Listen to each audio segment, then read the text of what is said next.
And we welcome you back to Cornelius, North Carolina on our Bayhackle Sports Game of the Week tonight, where Hough has punched their ticket to the fourth round of the North Carolina High School Football State Playoffs.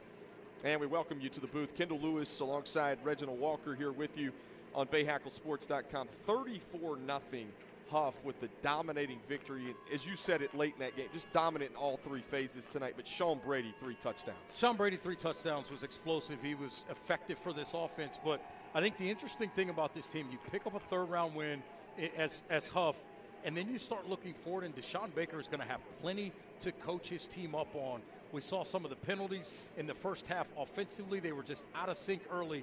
But in the second half, they cleaned some of that up. They were able to create some more explosive plays, particularly in the passing game, as you mentioned with Brady, and able to push out and get a big victory. And their defense continued their dominant performance. This is now 2 games against this Mallard Creek football team this season. 67-0 combined score. Just incredible. And it really is pick your poison with this Hough offense when you think about Jason Enciso, Sean Brady, Jamison Funderburg, of course, Tyron Evans as well. You really – when we talked about it, how do you scout this team? How do you defend this team? And then that defensive front causing problems as well. Yeah, LaDarian Mentor. We mentioned Conover in this game several times as well.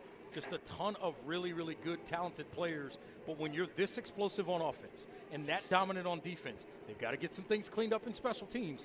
But when you're able to be that way on 2 sides of the ball in 2 phases of the game, if you can fix that third phase, you got a recipe for a state championship football team.